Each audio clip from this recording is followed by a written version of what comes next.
आप लोग का बायोलॉजी की क्लास में स्वागत है, जिसमें आज हम लोग पढ़ने वाले हैं सेक्सुअल रिप्रोडक्शन बैक्टीरिया में, जिसमें हम लोग दो टॉपिक ऑलरेडी पढ़ चुके हैं, सेवन और रूपांतरण के बारे में। ठीक है, आज हम लोग पढ़ने वाले हैं पारक्रमण।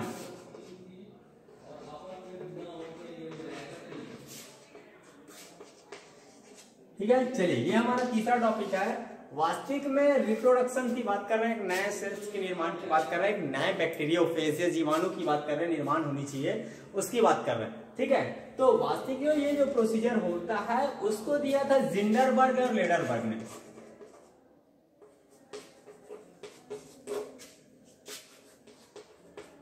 ये जिंडरबर्ग और लेडरबर्ग ही वैज्ञानिक है जिन्होंने बताया था कि हमारे जो बैक्टीरिया होती है उसमें पारक्रमण के माध्यम से दूसरे पे आक्रमण के माध्यम से, पर का मतलब होता है दूसरा और आक्रमण यहाँ पे लिखा हुआ है। ठीक है, तो दूसरों पे आक्रमण करने के माध्यम से एक नए सेल्स का निर्माण हो रहा है। वास्तविक में इसमें देखा जाए तो ये जो प्रोसीजर होता है वो होता है साल्मोनेला टाइफ्यूरियम में। साल्मोनेला टाइफ्यूरियम, ये जो टाइफ्यूरियम होता है उसमें होता है ये।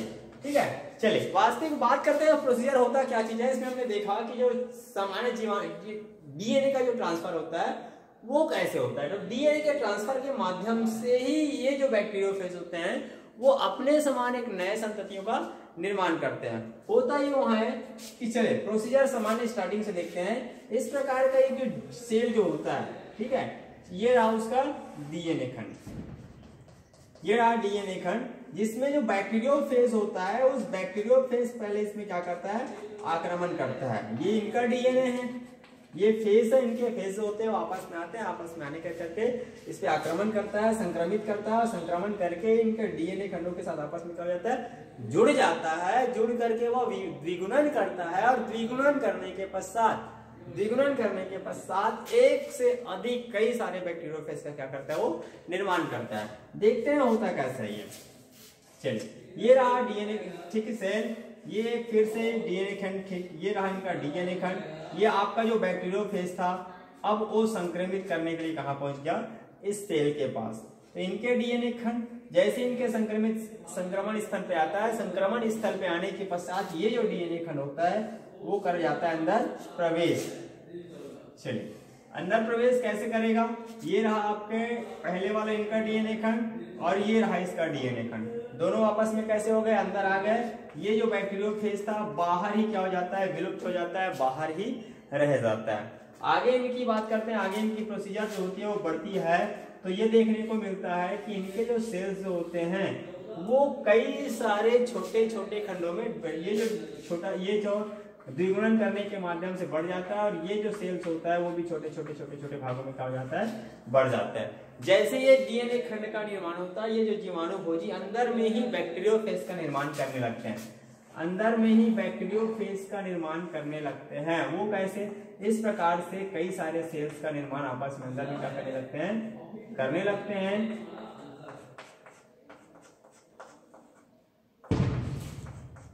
तो हम ये देख रहे हैं कि अब इसके शरीर के अंदर बैक्टीरियोफेज की मात्रा होती है वो क्या होती जा रही है, सेल्स के अंदर बढ़ते जा रही है। तो एक ऐसी स्थिति आती है कि ये जो सेल्स जो होता है, ये सेल हो जाता है, वो क्या हो जाता है, फट जाता है। इस प्रकार से फट जाता है और फटने से यहाँ का जो बैक्टीरियोफेज होता है, ये जो बैक्टीरियोफेज है,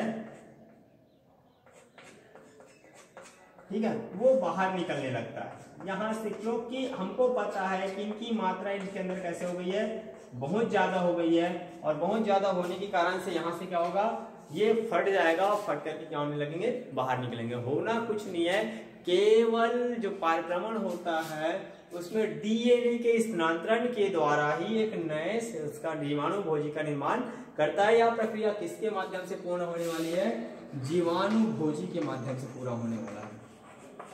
ठीक है, ये जो जीवाणु भोजी होता है वो किसी सेल से होता है, ठीक है, उसमें क्या करता है, आक्रमण करता है। आक्रमण करके इनके खुद का जो डीएनए होता है इसके शरीर के अंदर क्या कर जाता है, प्रवेश कर जाता है।